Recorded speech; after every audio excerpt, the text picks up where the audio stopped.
Hi guys, welcome to this video, and today I've used this pretty pink posh stamp set which is so festive and has some beautiful images and some party themed images. So I'm stamping all of them on some Nina Solar White paper, and I'll be doing some very simple quick Copic coloring.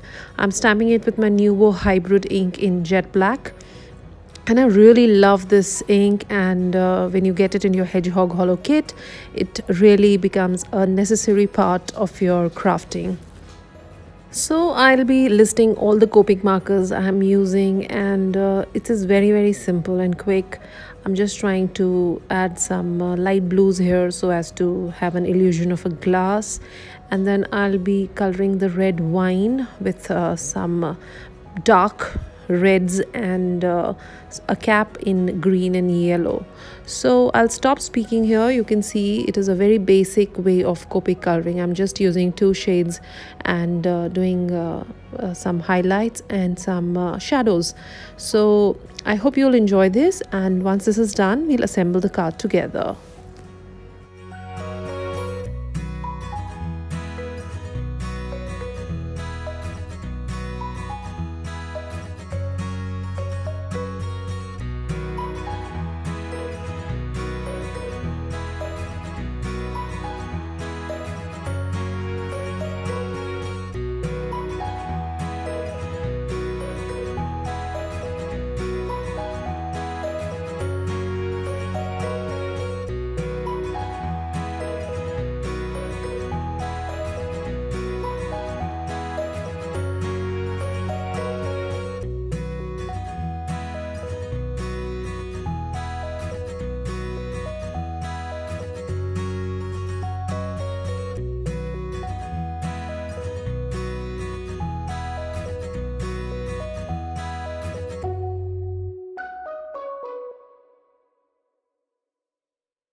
So the coloring is almost done, and now I'll use my sharp pair of scissors to fussy cut all these three images. I decided to use only these three as they will look nice, and I like arranging my cards in, the elements in my cards in odd numbers.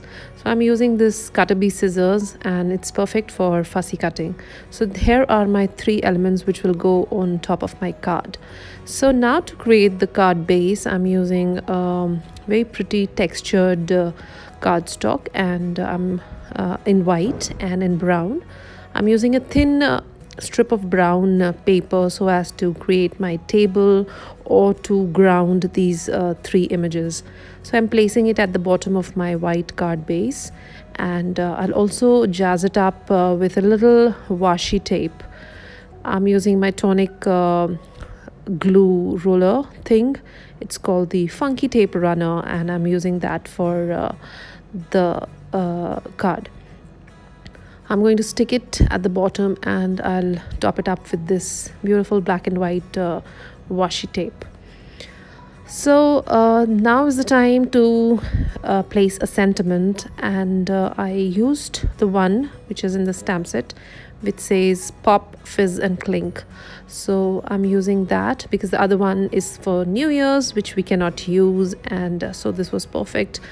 And you can just gift it to your friend, and he'll be really happy if you are going to a party, and you can gift it to the host. So I'm using my Misty tool to stamp it, and my favorite ink, which is the VersaFine black, and that is so sharp and crisp. So the sentiment is placed, and now we will do the elements. So before messing it up further, I wanted to dry it up with my heat tool. I'm using the Funky Tape Runner again to stick these two wine glasses, and then I'll be creating a dimension for the bottle and the cap. So it's always a good idea to have like multiple layers, and it looks more interesting. And here I'm using some very simple double-sided tape to place these two colored elements. So here is the card, and it's almost done. And to add some more embellishments, I'm going to use some white Nuvo drops to create the bubbles which come out of the wine glasses, and that will finish the card. So I hope you enjoyed it, and if you did, do not forget to subscribe to my channel, leave some comments, and let us know. Thank you so much. See you soon. Bye bye. Take care.